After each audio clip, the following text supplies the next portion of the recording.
Okay, so let's get started. Welcome everyone to Otaku, the discussion show where otaku talk about otaku topics. And today we're going to talk about the ethics of fansubs. And I have with me over the wonderful worldwide internet both Matt Dixon from the Life and Times of Anime. Welcome, Matt. Hello. And it's always a pleasure. Yes, and we have RisingZan as well. Hey, how are you, everyone? Hey, hello. Enthusiastic. Yes, always good. So the topic today is the ethics of fansubs, and I want to start off with getting into some of the just sort of definitions of terms. When we talk about fansubs, we're talking about raw digital files, usually digital files, of shows from Japan that fans will subtitle themselves and distribute at this point almost exclusively on the internet for folks to download, usually via torrents, sometimes via streams, now that streaming is becoming, easier to do. And it should be pointed out, first off, this is no question illegal, but it has been very much sort of ignored by the Japanese industry until about 5 or 10 years ago. Folks could do it and distribute it. No one really paid much attention unless you were actually trying to profit off of it, sell DVDs of it, whatever. So these things are certainly out there. The problem that has evolved from what the industry has been telling us is that now most folks just go and watch the fansubs and they don't actually go and buy the anime. I was actually just watching a video from a recent con where they had some industry insiders there, and they were talking that Gentama, formerly Pioneer, back around the turn of the millennium, when they would sell a series and it would be a solid success, they would sell about 10,000 discs. That was a pretty solid success back then. Now a solid success is 3,000 discs. Wow, that's a big drop. That's a big drop. And when you consider, how much money goes into the production of one of those discs, and then how much the MSRP is on those discs, it'll cost them, tens of thousands of dollars to dub it and produce the menus and press it and all that kind of stuff. They can't be making any money off of 3,000 copies. That's just not going to cover costs. So, that is the issue that's evolved. The fansubs have been there for a long time. And they haven't really been, for a long time, they were a good thing because they kind of got folks to know about anime. But now, not so much. Yeah. I think one of the first things to not exactly combat fansubs is give people a reason to buy the DVDs. It's like special features are a big thing. For most DVDs in the UK and I'm guessing America. Western DVDs like the Batman stuff. For example, the Batman DVD has tons of special features. Yeah. Yes, people are going to essentially steal it off online, but they don't get those special features. So a lot of people that do, did get the film before the DVD online, bought the DVD for the special features, but they've got to give the special features that everyone's going to want because, for example, the Haruhi Collector's Edition even DVD had crap special features. The special features were a picture album. Yeah. So in the end I thought, well, I should have just kept watching the fansubs. Yeah. Because, Fandubs as well. Yeah. Not Fandubs, sorry, the dub online. Yeah. Because, I got nothing out of buying the DVD. So if fans more often got something out of the DVD, they'd probably buy more. I know that costs more money, but it's probably a risk worth taking. Yeah. Mm-hmm. Yeah. One thing I'll say, though, is anime DVDs are really expensive if you look at it. Like, I disagree. Well, hang on a second. Okay, so I'm going to take an example, the Gurren Lagann DVDs, at least for me. I was at Best Buy, and I was trying to look for some Gurren Lagann DVDs, and you have, on one hand, the big box that has seasons, that has basically the whole episode 1 through 18, English dub, and special, and it was the box. Okay. And it was like $50.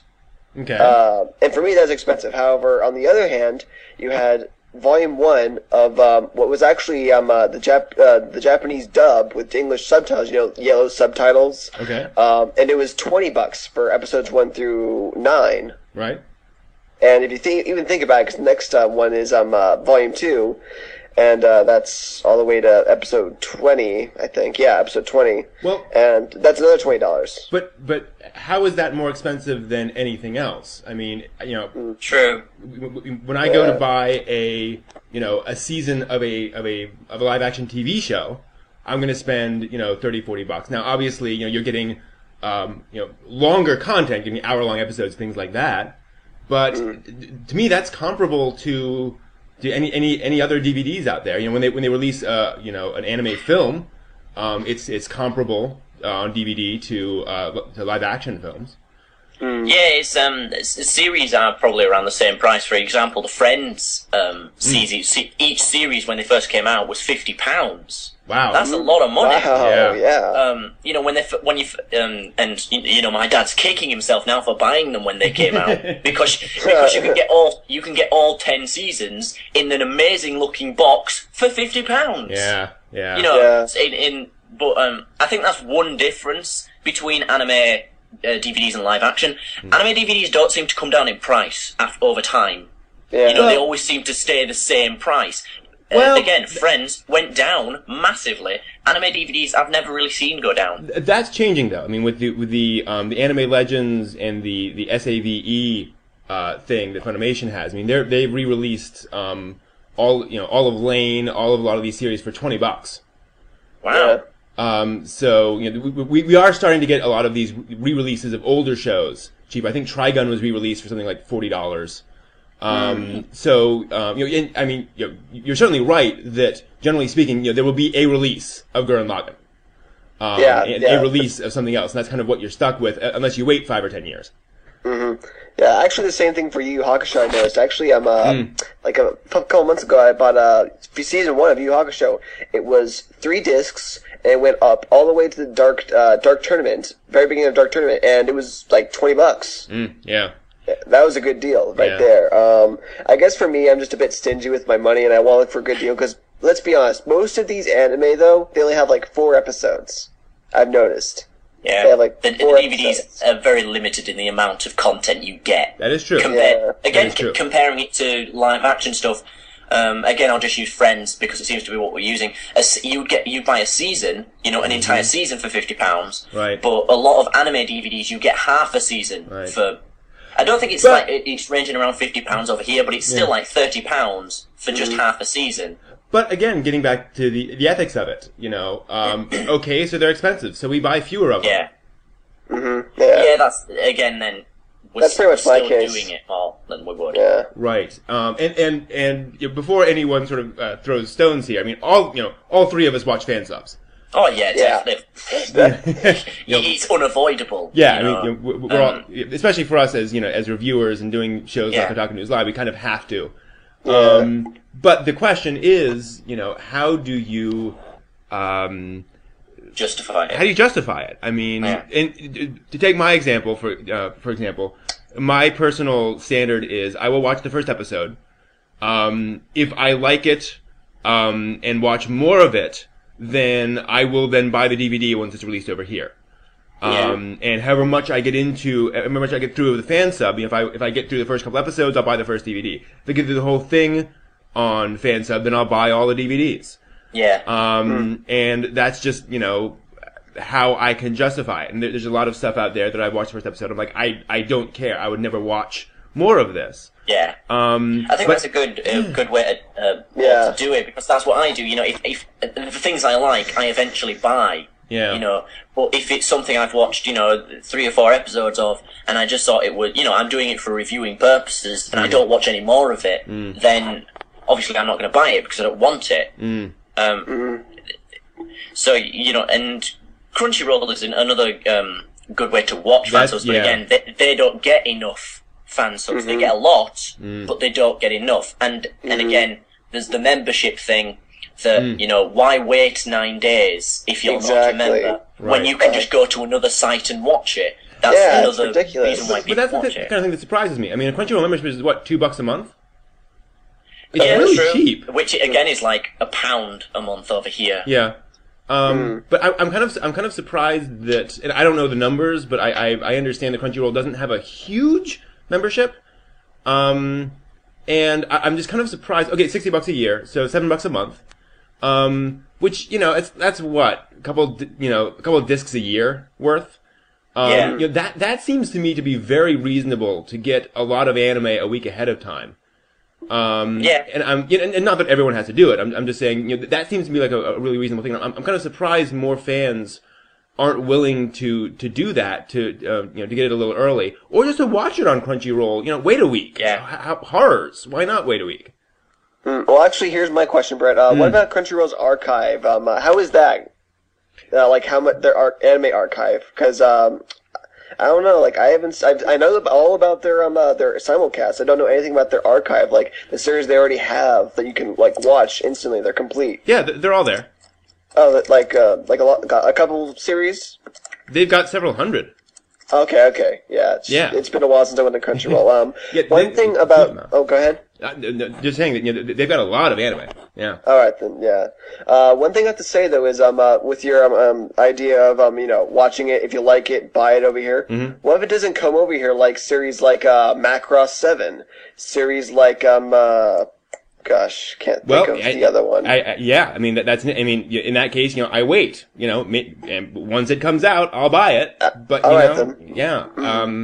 and maybe it would help to offer some kind of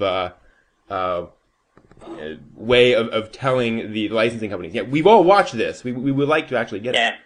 Although, Macross is obviously a weird issue. Although, now, one of the other things actually I wanted to raise, speaking of Crunchyroll, is that I'm not convinced that the streaming sites make a significant amount of money compared to the DVDs. No, of course not. All they're getting really is the advertisement, and in Crunchyroll's case, the membership fees. Yeah. Which it isn't enough, obviously, compared to the DVDs. Yeah, and advertising, online does not make much money, generally speaking, unless you're, Google. So that's... Google is Skynet, so, Google makes all the money in the world. Exactly. Google will own the world, that's the point. Yeah. And that's one of the issues, too, is that we've got a lot of these streaming sites, Funimation streams a lot of things legally, we've got a lot of these legal streaming sites, but I'm not convinced that that's the solution. That it's just, go watch it on Funimation.com. I don't think that's going to make Funimation significant amounts of money. No.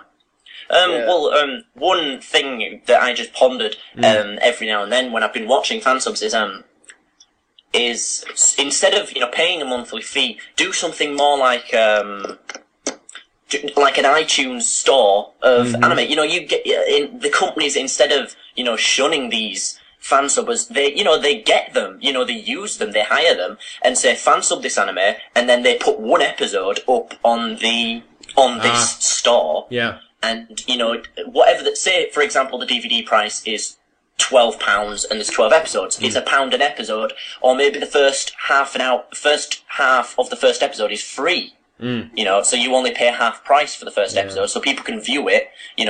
They say, well, I've only used £1. Although, and Funimation has started to do that now. They released free first episodes of anime on iTunes Music Store. But again, as folks are mentioning in the chat room, one of the problems is international stuff. Funimation has only licensed that stuff in the U.S. They can't just put that online everywhere. Yeah. And that is one of the big issues, is that anime is this global phenomenon, and a lot of folks want to buy it and would buy it from Funimation. They certainly could just go to Amazon.com. Yeah. But it is really difficult when things are licensed for one region of the world. And to be fair, the answer is not necessarily just to break it up and or just let anyone have it, because that is really unfair to everyone else. Now Funimation has it, and no one else anywhere else in the world can license it. That doesn't seem reasonable.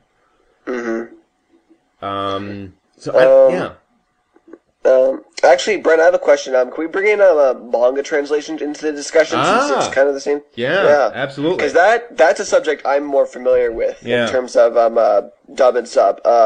Because honestly, I'm more of a manga connoisseur. Actually, again, I own like 50 volumes of Naruto on my shelf. Wow. And actually, I even have like a rant that not a rant, but like something I wrote back when one manga got kind of suspended. Yeah. And this reaction actually came up when I saw a Otalku kind of give a review of one manga's fall, and what they essentially did was basically dance on their loss, and basically made fun of, like, saying, "Oh, you were a pirate. You didn't know that." But basically, this is what I'll say about the difference between buying officially released manga and reading the translations. First of all, officially released manga nowadays, when it gets really popular, like Naruto, Bleach, or One Piece. Yeah. At least from what I've bought, it eventually starts getting censored. At least some of the stuff does. Sure. I know that's strange because usually manga is like the least censored of all, but no. Yeah. In Naruto, for example, one of the later volumes in the Shippuden, they censor a gay joke actually completely from the series. Okay. Not only that, but they also, and this one really probably makes me and a lot of fans mad, is they in one situation, there is a character, Shikamaru, and someone precious to him dies, and he basically has a cigarette as symbolism of that character's death, and even uses it to defeat the person who killed him. Okay. They censor that cigarette, and they completely invisible it. And basically, when he's killing his murderer, he throws, like, it looks like he's throwing something at him, but he's not. And it's just like, it's just really annoying. Like we mentioned before, it's one of the issues with any sort of translation. You got to change it for the market, and I don't think any of us agree with the idea that you can't show cigarettes. It's a little silly, but that is absolutely an issue. Is that once they come over, they do get shifted around, and America is not, the only one. I mean, when these things are from Europe, they're changing there. But and that is one of the things. And certainly, scanlations have that issue, where there's massive amounts of scanlations online. One Manga Fox, all these sites. And what do? I mean, it's gotta be really hard for these manga companies when, I could go out and buy them at $10 or however much per volume, or I could just go online and read the entire thing for free. Yeah, actually, sorry, go ahead. Alright, then fine. Actually, the reason why one manga completely shut down was, yes, they were pressured by American distributors. Yeah. However, they just said to take down their series like, Naruto, Bleach, One Piece.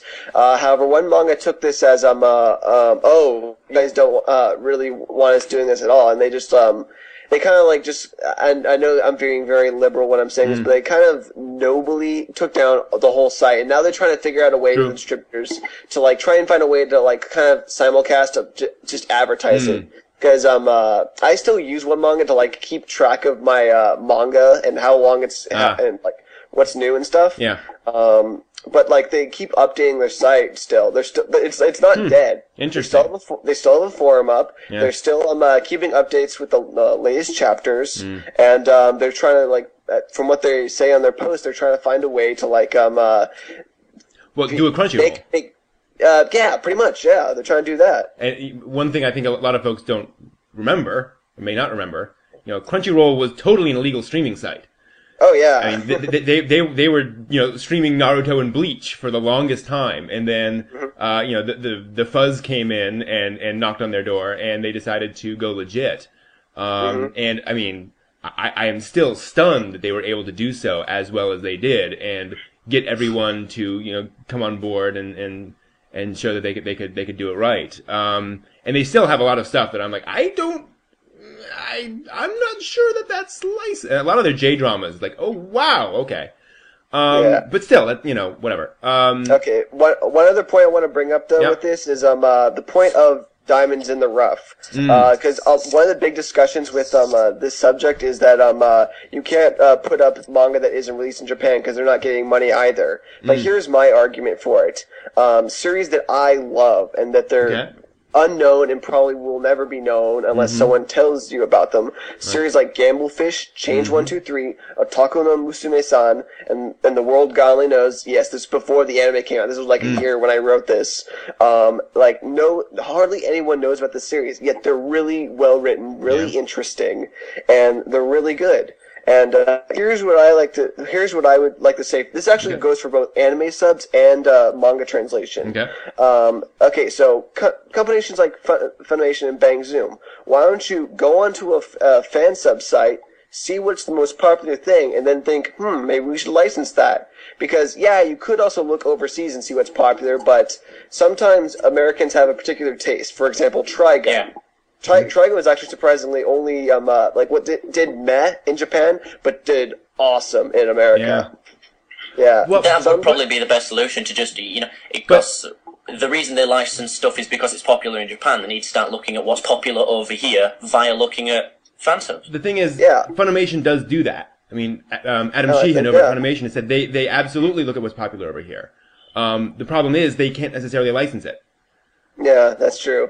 You know, there's lots of stuff that's just locked down over there in Japan, or is just ridiculously expensive. And they're like, we'd love to license this, but it would cost 3 times what these other shows would do, and it just doesn't make sense. Yeah. And this gets back to the ethics, side of things. Is you have these scanlations on there that they're awesome, and I've certainly read scanlations of stuff that are awesome and that I would love to see, but is it ethical?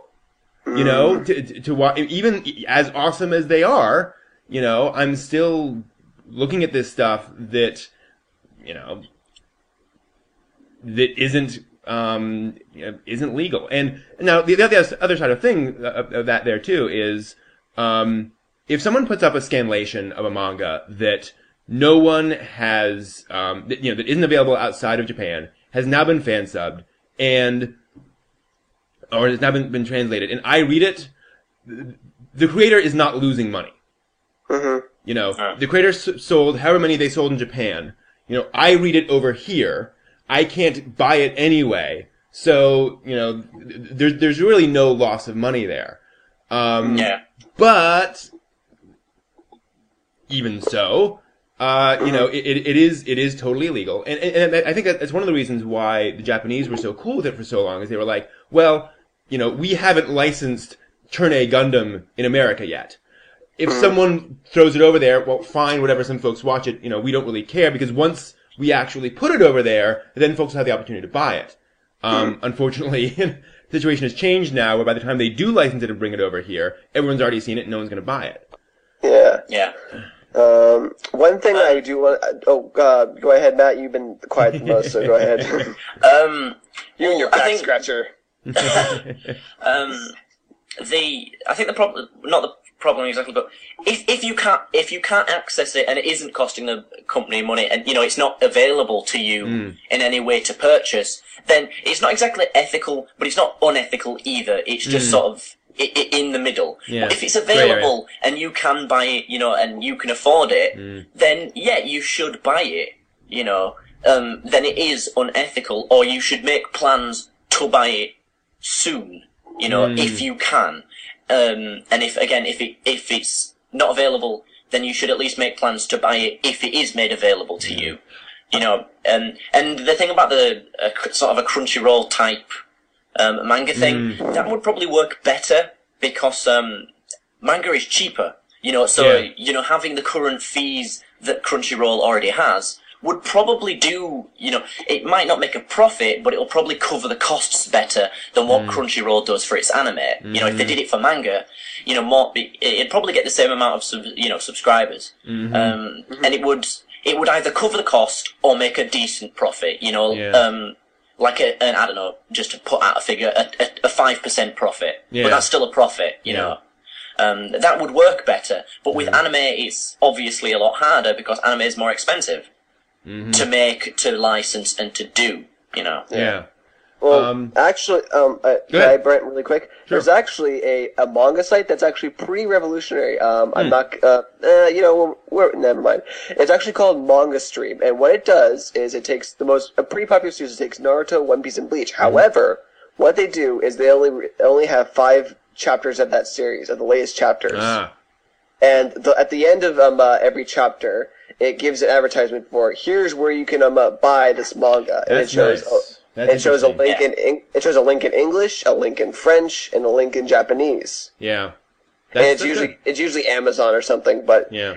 it shows you that link that this is where you can buy it. This is where you can support Masashi Kishimoto. This is where you can support those people.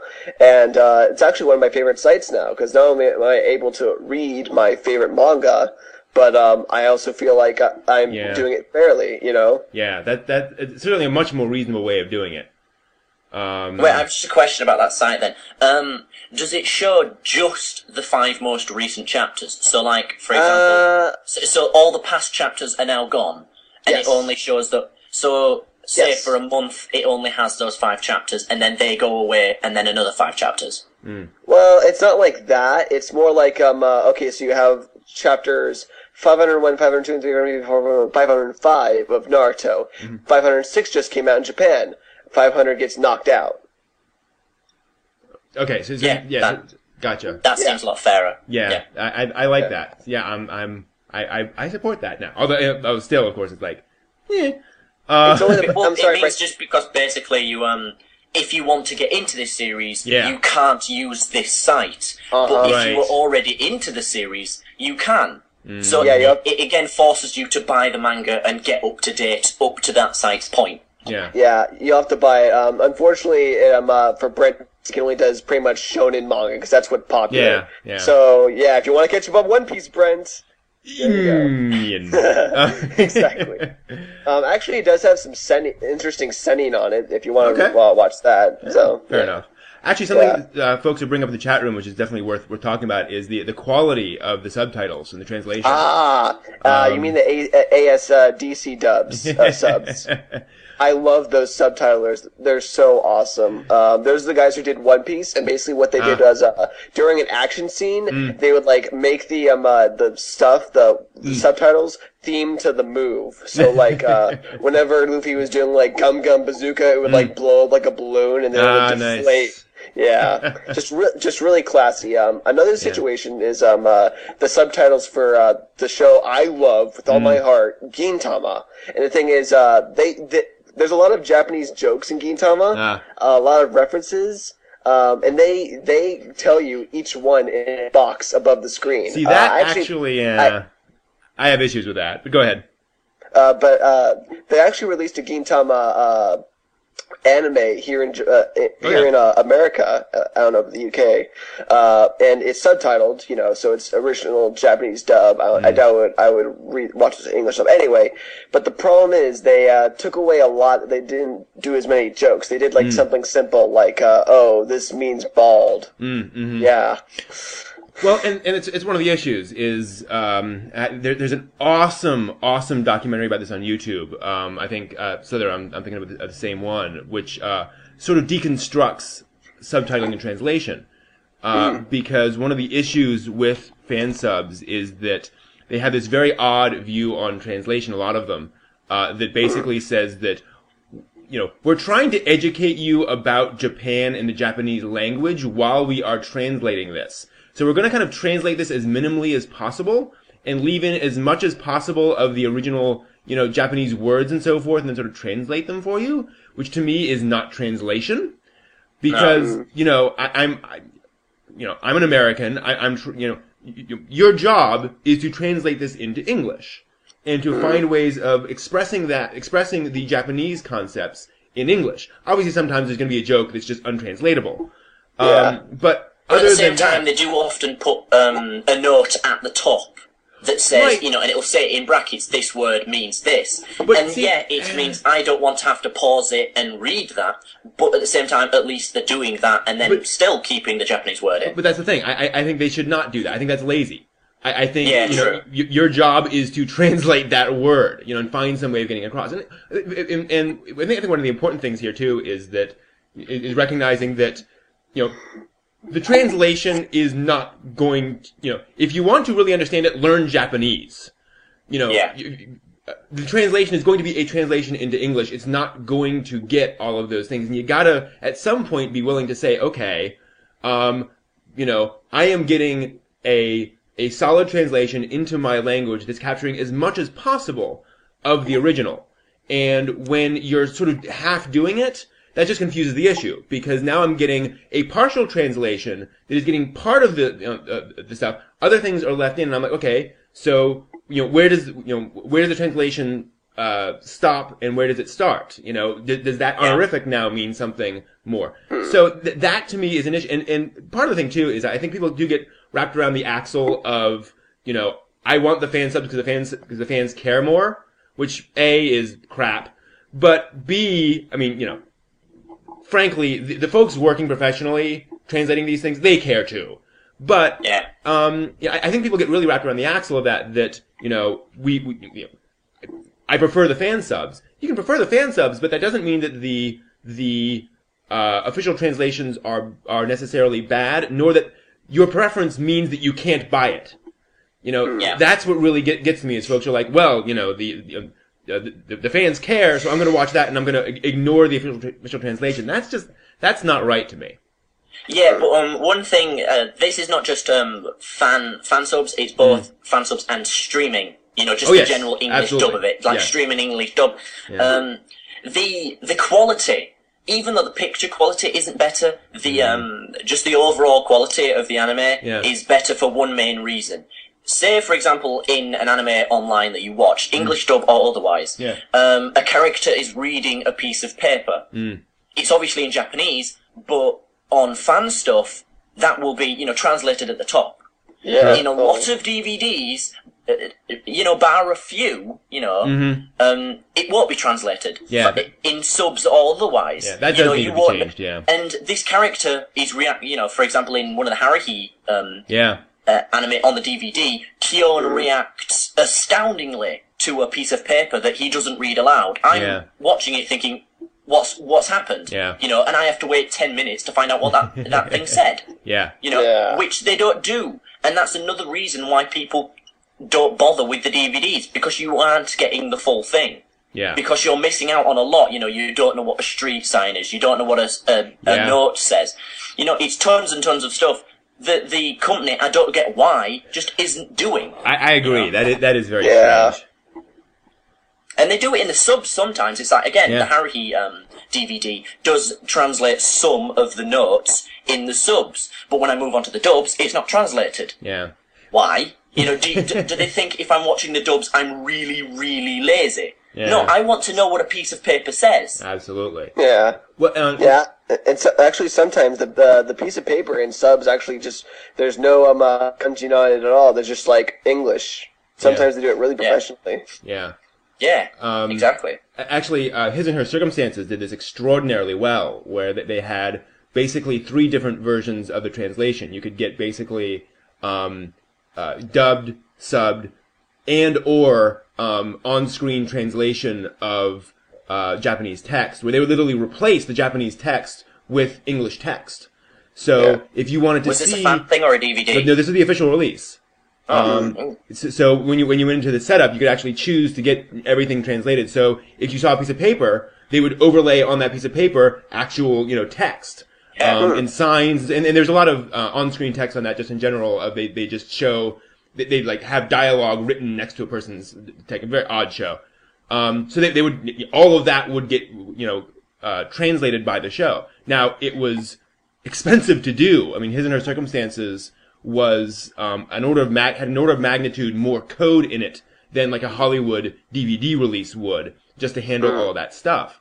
But it was, I remember watching it and it was extremely effective. It was like, they completely localized it. This was like it had been produced in America for Americans to, okay, that's what's on that door or whatever. It was great. But again, that's something that it is very rare.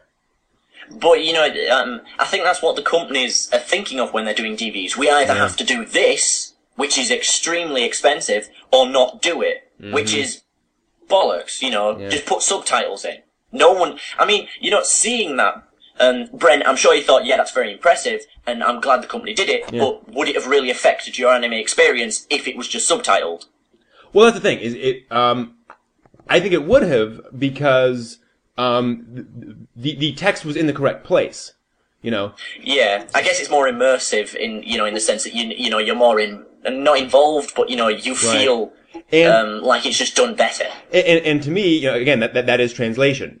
That is the text on the blackboard. We're seeing the text on the blackboard. I think that it's a more accurate way of doing it. And again, sometimes you're going to get these releases where they just don't have the time or money to do it that correctly. You do a subtitle, fine.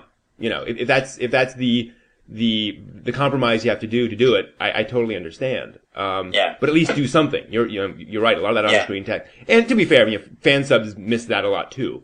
But I'm not denying the fact that Fansubs miss it. But it's like at least more Fansubs do it than what the companies do in their subs and dubs. Yeah. Yeah, absolutely. Yeah. Although sometimes they'll do some things that, well, anyway. Yeah, actually, one thing that's I love about anime dubs is that sometimes they even actually add more humor on it. Some fans don't like it, but I sometimes like it because okay, so here's an example of a scene in Yu Yu Hakusho. Kurobara's being all cocky, being like, "Oh, hey, my spirit sword's better than your spirit gun," and I don't know what the original Japanese line is, but basically Yusuke just pulls a middle finger on Kurobara. Yeah. But in the English dub. What the guy says is, it depends on what finger I'm using. Nice. Yeah. And really, a lot of dubbers really do that, and especially if you watch bloopers and stuff. That's another thing they need to add on all anime bloopers. Absolutely. There's actually bloopers on Gurren Lagann, and it's just It's a lot of gay jokes, but they're all funny. That's. Absolutely, and you got some great folks working on it. Actually, a really good example of that, sort of an odd example, is a lot of the kids shows like Digimon. Digimon has a lot of empty space in it of characters just sort of walking around, and so they added a lot of dialogue of the characters just chatting with each other and joking and so forth, and it made the show much better. There's you understand the characters better, you get a better feel for them, and there's a lot of anime that's like that, where once you get a good cast and crew in there, you can really get more out of the characters and really understand it better. However, then you get to the other side of the stick, where sometimes it completely deconstructs the character. At least some fans would say. I know there's a person reviewing the whole Digimon franchise. Wow. And I know they're hardcore. Yeah. Anyway, and they got to they're on the first season, of course, and they're at the final battle with this one dark guy, and he's apparently like a whole embodiment of evil. And what the English guys did was they gave them this fetish for waiting for a pizza all these years. He's like, all these years I've been waiting, and still I haven't gotten that pizza! Yeah. And it works great for a kid's anime, but for a hardcore Digimon fan, they get a little peeved when one of the main bosses, the end boss, is pizza. I get a little scared when someone self-identifies as a hardcore Digimon fan. I just have to say that. I mean, I understand, loving... I love Digimon. There is a certain point, though, which I have to say, even back in the original Japanese, this was not Cowboy Bebop. It was for kids, yeah. And I totally understand. I mean, certainly the dubs can go in the other direction. Actually, one thing I wanted to bring up, there was a very good point brought up in the chat room, is downloading rips of DVDs that aren't available anymore. Our Battler Dunbean, for example, was released, and they apparently pressed like 5,000 copies, and they just all sold out. And you cannot get it on DVD anymore, and it's very unlikely it's going to be released anytime soon. So, Funimation is making its move, though. It's making its move on a lot of anme. That's Cooley, for example. Yeah, that's true. But Trigun. Nevertheless, you do have these shows that were released on DVD once 10 years ago. You really can't get the DVDs anymore. They're really, honestly, not for sale. You go on Amazon, you go on these things, they're out of print. What do you do? Now, granted, you could go out and go on eBay and buy them for $100 each. That does seem a little ridiculous. But I doubt Brent would buy have $100 to officially review Macross 2. Oh no! You didn't even finish that, did you? No, I did not. I finished that. It was painful. Feel my pain. I think with that case, then it's not ethical, but again, it's not unethical. If the company starts getting on your case, or starts calling people out saying you've been watching this illegal stream or downloading this, we want you to pay us. Yeah. You can say, well, release it over here then. Tough shit. I'm going to watch it if you're not going to release it. If I want to watch this show and you're not willing to release it, I'm going to go to any means necessary. Because it's not like you're hurting anyone physically or mentally. You're just watching a show that you want to watch that you can't get anywhere else. Although also going back to the more hardcore argument of sort of the Greg Ayres argument, I'll put it that way. If you can't get it, don't watch it. Maybe. I'm not suggesting that. I'm saying that's the hardcore view is that if it's not available, go back and watch the DVDs that you can get. I don't know about that. I mean, there is certainly something to be said for that of saying that, we don't do this for a lot of other content. If it's hard to find DVDs of Star Trek, we don't, download them necessarily. Is it reasonable for us to say, well, either way, we're just going to go and get it? I don't know. Well, actually, here's actually an interesting question. I know no one really brings this up when this discussion, but what about Fandubs? Fandubs are technically illegal. Oh, However, no one ever bats an eye at them because, for starters, most of them are bad. Sorry. Most of them are really abysmal. But one day, like a person who can actually translate well may actually pull one up. Actually, I'm actually planning to do one when I get older and more money, and actually translate one of my favorite kid animes that's actually still going on now, Inazuma 11, and one day have it fan subbed by probably like me and a couple other friends, and just have my kids watch it. Yeah, I don't know. I don't think fan dubs have become a problem yet. It's because they're so small and a lot of them are bad. That people don't. And the thing is, the good ones, even if it's really good, it doesn't get its attention. Like, because it's a fan dub. Yeah, because it's fan dub. It's got this stereotype. But I'll give an example. Toho Izumi from our chat room did a fan dub. He wasn't in it. He directed a fan dub of the Toho anime, and it's awesome. Cool. It is professional. It's got sound effects. It's got everything it needs. And honestly, I thought it was done by a company. Wow. It's got, on the YouTube, it's got about, 1,000 views? Maybe? Yeah. But it's, exactly, that's why they're not a problem, because it's got a stereotype that no one gives a crap, It's true. No one wants them, no one cares. That's interesting. Yeah, because, and yet there are certainly ones out there that are solid, and I've actually been surprised, as I've gotten into this, how often I've seen folks saying, I'm doing a fan dub. I'm involved in the fan dub. I'm doing one. It is a very popular fan activity, much more than I thought it was. But it is very much this weird little niche. And I honestly, I don't know, other than, like you say, it has this very poor reputation outside of the fan dub community. Yeah, but again, I think the reasons behind doing a fan dub are totally different behind doing I like betwined. Fan sub. That's not a word. Betwined, I'll use that instead. The reason most people do a fan dub is A, to show a company that they want to eventually work for, that they can direct a fan dub. Yeah. B, because they want to show a company they want to work for that they can voice act. Yeah. And C, because it's fun. Yeah. Because they want to do it, And I don't think there is a reason D to bring it to the fans, Because again, they know no one's going to watch it, or very few are going to watch it, So they're doing it for fun. They're doing it because they're friends, and they think it'll be a fun idea to do. It'd be nice to watch it again and then say, I was in that, or I directed that, or I made that sound effect, But fan subs are solely for the reason to bring it to the public. Yeah. It's kind of like early AMVs. Definitely. Where they were just made, and then now they've turned into a big thing, and now they've kind of gone back down into this quiet thing again.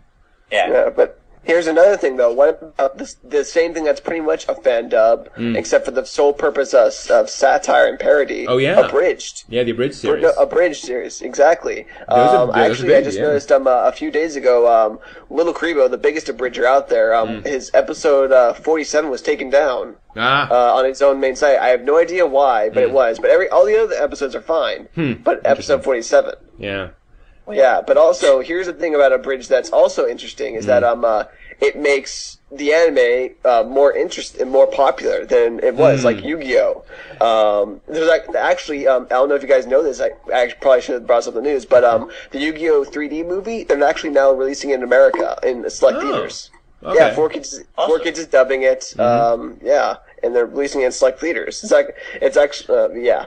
Although I think that that definitely falls more into parody.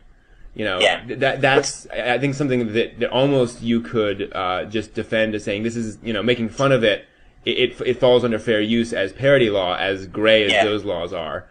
And so it's something that I don't think. Well, I don't know. I was going to say I don't think that the big companies are going to go after those. They certainly may. They actually have, though, in the past. They have. Okay. I mean, the new one, Dragon Ball Z Abridged, that's been taken down so many times, so much, so they actually need to make their own site for it. Lupin the Third Abridged, which was actually a really well done Abridged, is taken down altogether because the company who distributed it hassled the guy so much. They have been hassled before. They've been hassled a lot. And what's very strange is, first of all, most episodes are like 5 minutes or so. Oh, yeah. And second of all, it's parody. It's complete parody. There should be nothing wrong with that, really. Yeah, that's the funny thing is, I don't see how that's hurting the popularity of a given show to have a 5-minute abridged series. I mean, it's not like someone's going to go in there and say, well, I've watched Yu-Gi-Oh! Now.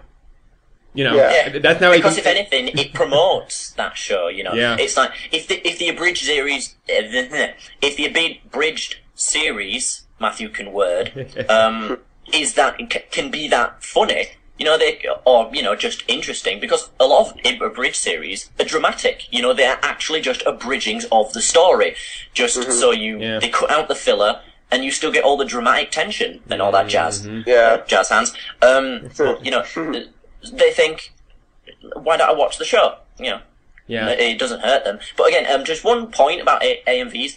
They did have a weird popularity thing. There is a Dragon Ball Z AMV that was used for a hardcore a rock song, and the band thought it was so awesome.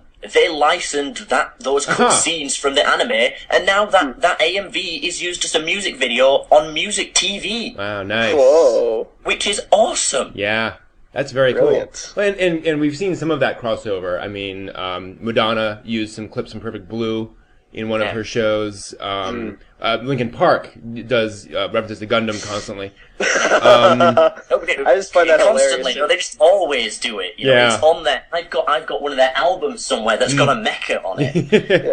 But again, the guy that made it didn't expect that, did he? You know, he didn't expect to have his AMV picked up. Again, he just did it for fun. Yeah. And then when the band contacted him and said, "We'll pay you £2,000 for this AMV," which is a ridiculous price, but you know he accepted it and thumbs up for him. Now this is something interesting. Puppet Doctor on the chat room is pointing out that one of the things that Funimation has been saying is that they don't mind folks putting up parody videos and so forth, as long as they do credits and say who owned the series, things like that. I think that may be one of the issues we're having with a lot of these abridged series and Fandubs is that folks will just throw it up there and folks say, oh, well, what is this thing?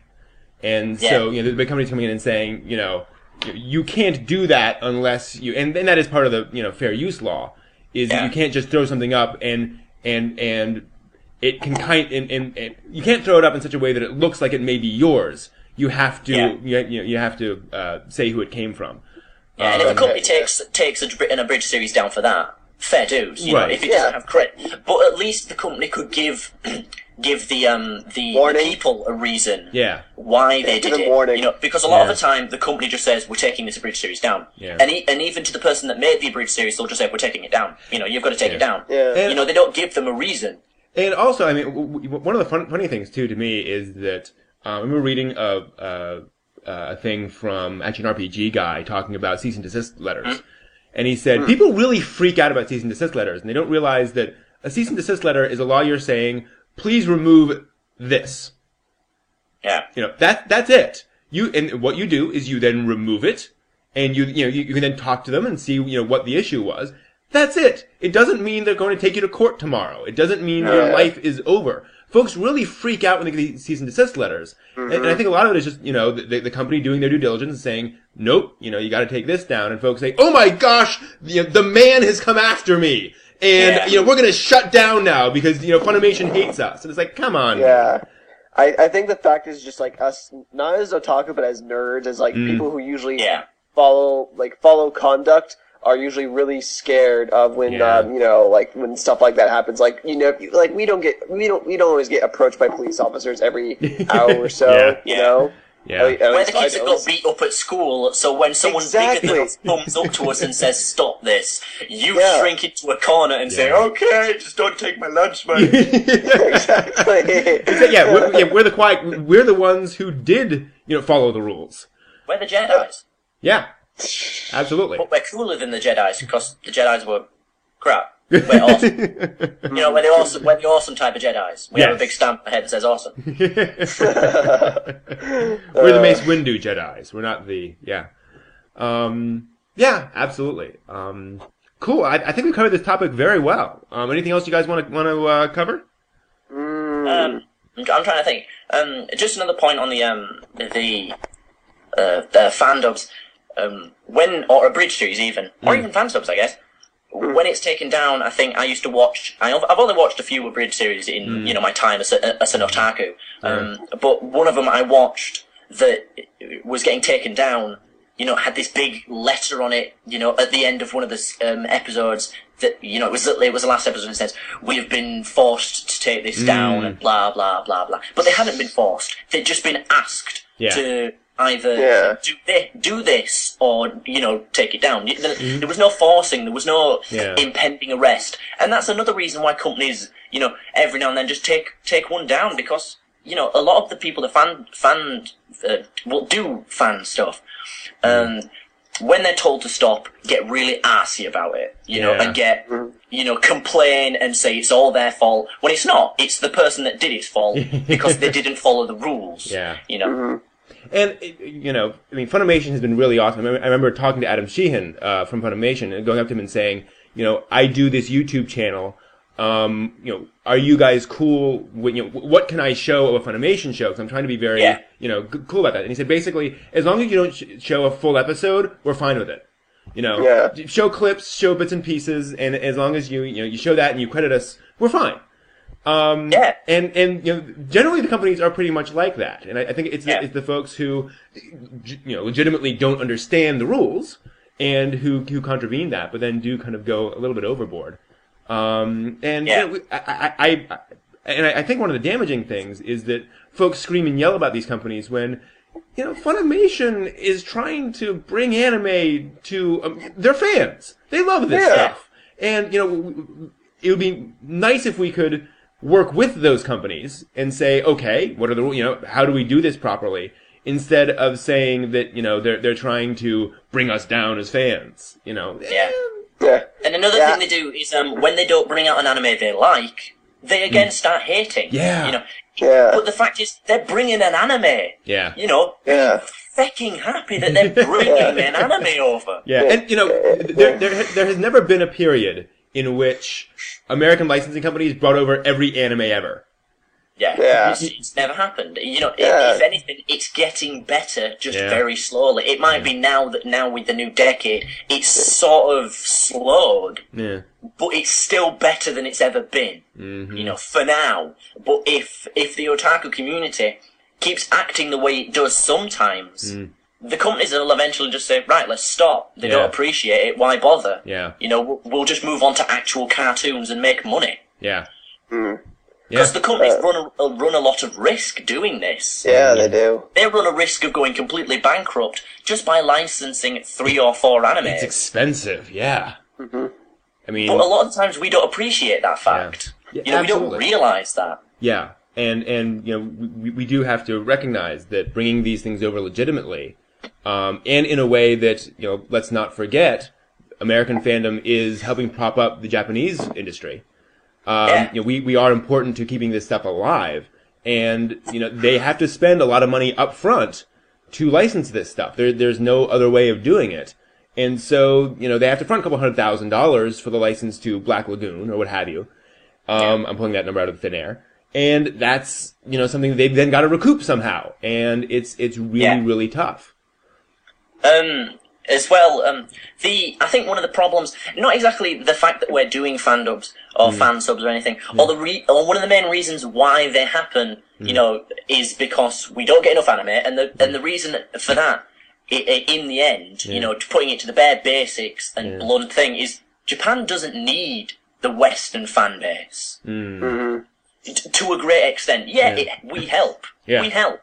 But we're like, what? 5% of their profits. We're nothing. Well, we're bigger than that. From what I've heard from the industry, we make up a very significant percentage. It's more like 30%. Again, 30% is a lot, but it's not all of it. So you're absolutely right. The Japan anime industry would keep going if again Japan launched itself into space, which it will do eventually. They don't necessarily need us in the end. And what the American not the American, sorry, just the Americans, it's all your fault. The Western otaku need to do is prove that we're needed. Or prove that if it's 30%, let's knock it up to 40%. Yeah. If we're 40%, knock it up to 50%. If we're 50%, yeah. they need us. Yeah. 50% is a big deal. If we can eventually knock it up to 50% in the next 2 decades, then anime will shoot up. Just another 10%, and the anime in the Western world will shoot up. 10% is a big deal. And the other issue, they have is that over there in Japan, the otaku market is frankly shrinking. Yes. The big issue that that the industry has is that they were, anime fandom in the West was important because otakuism is becoming this very concentrated market. So we have this really great opportunity now, which is the awesome thing, that we have this opportunity to really become a major force in anime fandom, even more than we did before, and really prop that up. I mean, otherwise what's going to happen is, as you're mentioning, is that they're just going to make anime for Japanese, and they're not going to bother licensing. I mean, for a long time back in the 80s, they didn't bother licensing things over here because why bother? It's not going to sell. The companies aren't going to last any length of time. So, it's just not going to be available. And and as the otaku community is decreasing in Japan, there's it's a 50-50 chance that either anime will just die, not die, but go down. Or they will, they'll think, right, we're running low, we'll move on to, or we'll start selling to America. And the Western otaku, it's not promoted, but it's a lot. It's not an insult, Again, we're calling ourselves otakus. We're openly saying we are otakus. In Japan, it's almost taboo to say you're otaku in public. You can be otaku in public, and no one will exactly kick the crap out of you. Right. Yeah. But if you start openly going, I'm an otaku, I love manga, I love I love everything, you're going to be looked down upon. But again, over here, it's just. You're just sort of another nerd. Yeah. Which nerds are awesome. sort of looked down upon, but we're more promoted now. Okay, well, actually, here's the thing about that. Otaku in Japanese actually means obsessive. Yes. So that's why it's usually frowned upon. Yeah. And usually, we love being called otaku, but you know what we don't like being called? Weeaboo. Yeah. We hate it when we're called that. So that's pretty much our... I may need a definition here. Weeaboo is basically someone who... loves Japan and all Japanese things. Beyond that would anything be frowned else. upon being. Yeah. Because again, that's just unpatriarchal. You're just obsessed with a different country rather than your own. Right. Which in itself is an insult, saying you don't love your country. Yeah, it's absolutely terrible to be cultured in any way. Yeah. But one subject I want to bring before we end the chat is this. People in the chat, listen to me. Please support your voice actors. They are great people. Support them. First of all, in high school, I was actually an actor. I was in 2 plays, and I know all about the basics of the acting business. And I actually asked my high school theater teacher. She's actually is an actor. She's like, "Hey, I want to become a voice actor. How would I do that?" And she's like, "It's really hard to get into." And it is. I've seen many sources, and it's really hard to get into. And these voice actors, Vic Mignogna, Johnny Young Bosch, Steve Bloom, they are energetic characters, especially at cons. They're like 5 times more energetic than the voice actors in Japan. They also do a whole lot of stuff, but they don't really do what they do with the fans here in America. Like here in America, they'll allow themselves to get glomped. Yeah. In Japan, they'll put on a show, but they're not gonna allow you to touch them. Yeah. Yeah. Yeah, and an autograph, but they're not going to shake your hand. Yeah, well, and I think that it's kind of like support your troops, you know. Yeah. I mean, you can not like a dub, you can not like things, but those guys are out there and those gals are out there doing fantastic jobs and it is really hard to get into, and it is not only hard to get into, dubbing's difficult. They don't dub that way in Japan. This is a really tough job, and they're doing their best. And like you say, I mean, watch any given YouTube video of Vic Mignogna and not go away and think he's an awesome human being. Yeah. I mean, he's just a wonderful person and just very open and helpful to people. And I guess, adding on to that, I'm really tired of people just being so negative about this stuff. Dubs suck. American companies suck. I don't get the fact when people say dubs suck. And yes, a dub might be crap, but to be honest, I've never found a dub that I've not either liked from the start or gotten used to in 3 episodes. Because when I first, again, I'm mentioning Haruhi again, but when I first watched Haruhi dub, I was so pissed off because the Mikuru voice actress I just don't like. Okay. A lot of people like her, but you might like an actor or actress that I don't like again, or do like. I just couldn't stand her. I thought the voice was done poorly, pointless, and just too childish. Yeah. But after about 5 episodes, I still don't like her. But I'm not sat here hating on it. I'm just sort of like, yeah, that's her voice. Exactly. Yeah, I'd have to say the same for Kion, honestly. But then again, I'm a huge Suigata fanboy. Yeah. I love Crispin Freeman. I love all of his roles. Brent would know. We reviewed that one Android anime, and I'm like, oh my god, it's Suigata. Yeah. But and that's the thing is that you can totally prefer a sub. Or whatever, but I'm just frustrated with folks. Actually, this is one of the other things is it really that big of a deal? I mean, people really, and even on the chat room, and I'm talking about this right now, that's not my issue, but, I'll talk about subs, dubs, and people will immediately say, oh, I hated that dub. Oh, I hated that sub. I'm like, is that really the first thing out of your mouth? Essentially being proud of how much you hate something? It's kind of silly. Obviously, when we're chatting right now, that's definitely in, that's not an issue, that we're talking about it right now. But, the fact that as soon as that comes up anywhere, it becomes this flashpoint. That just seems odd to me. It seems to me like, okay, I dislike it. It's kind of like being an otaku over here. I like anime. I don't go around saying, I hate live action.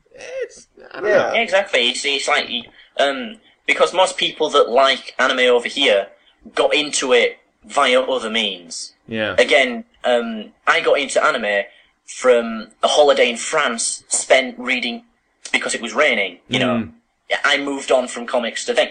I still like all this stuff. It's like, it seems to be like once someone gets into anime via subs, and they've watched so many subs, and then people start saying, oh no, watch the dub.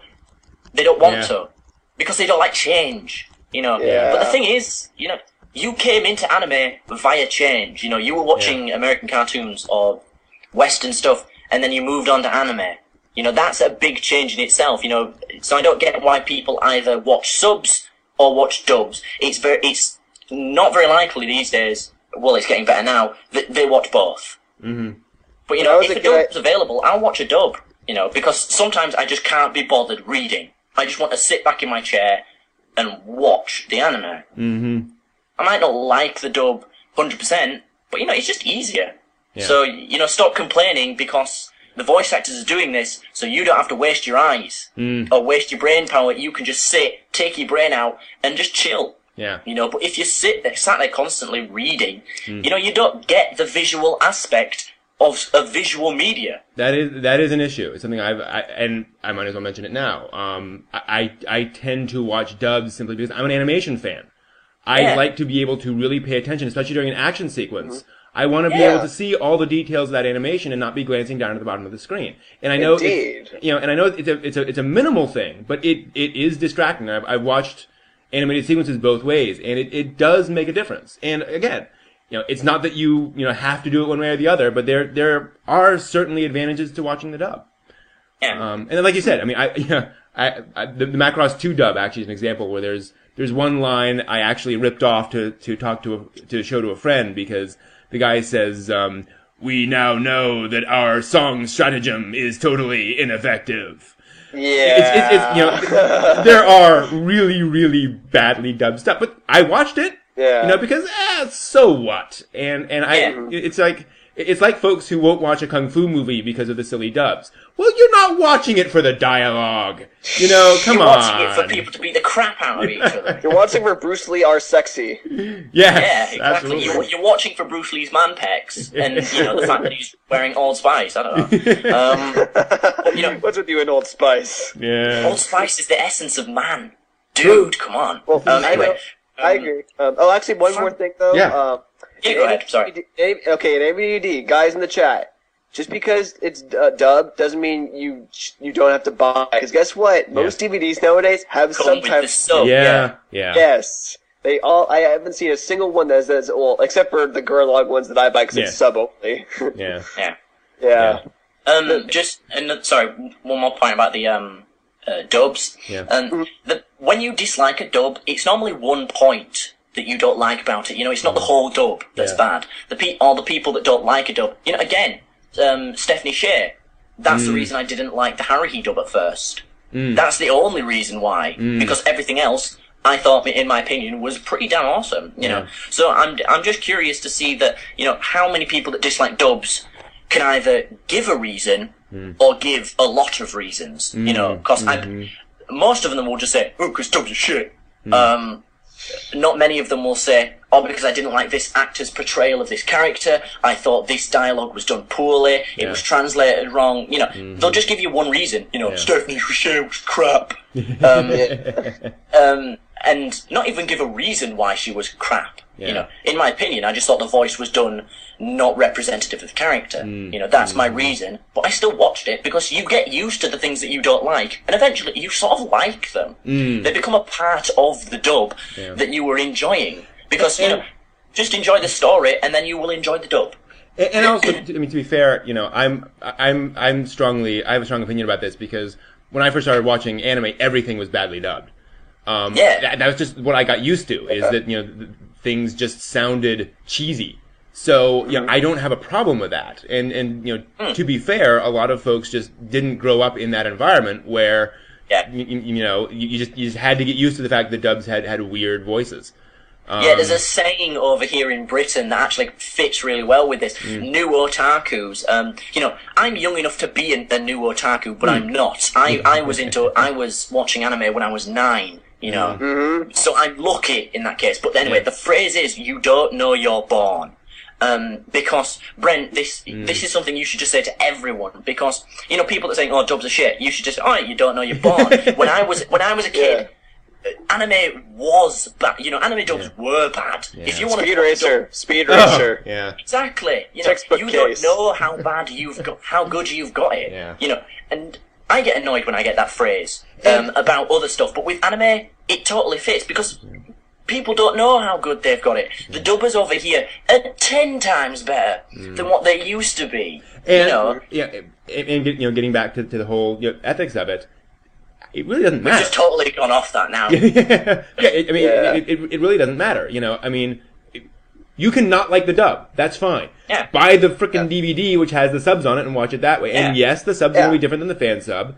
Too bad. And they're never that drastically different. They're not. You're absolutely right. Yeah, they'll use a different word. It's again, to bring up Haruhi, the fan sub is good, but there's this one line of dialogue that changes in the fan sub, the fan dub, and in the manga, and in the light novels, and in every time it's a different word, and it's the name for the Shenjin. The giant blue people in Haruhi. In the fandub, it's Shenjin, and I love that. It just sounds cool. It sounds Japanese. It sounds awesome. Yeah. But in the fandub, it's Celestials. In the actual translation, it's I don't know, spectrals or something. It's something. Yeah. And then in the manga, it's something completely different again. Yeah. And that's just it changes, but it's not a massive change. Yeah. And it affects you in a teeny tiny way and nothing else. And go ahead. Does one of the translation use the term Smurfs? Wow. I wish. That would be awesome. That totally changes my view of it. Yeah. Well, and getting back to that really quickly, I think one thing a lot of folks don't appreciate is the fact that there are different ways of translating things.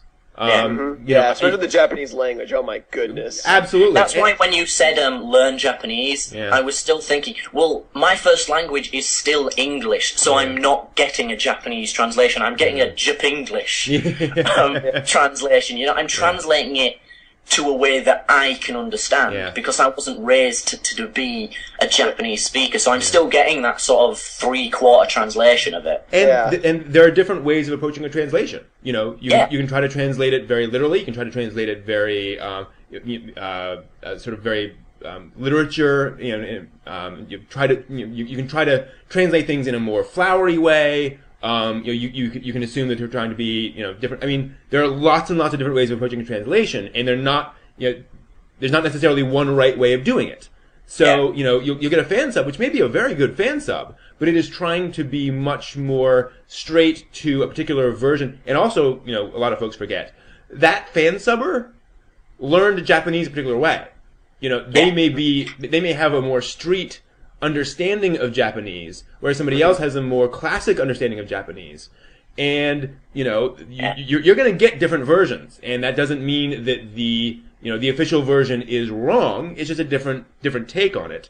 And it's just, it's the way of translation. And again, it's part of being fans of a foreign thing. I mean, you can't get around the fact that you're going to get different versions in different ways, and that's just try Chinese someday. Yeah, it's ridiculous. I think a good way to just show someone that make this point is because people say I'm not getting an exact translation. All right.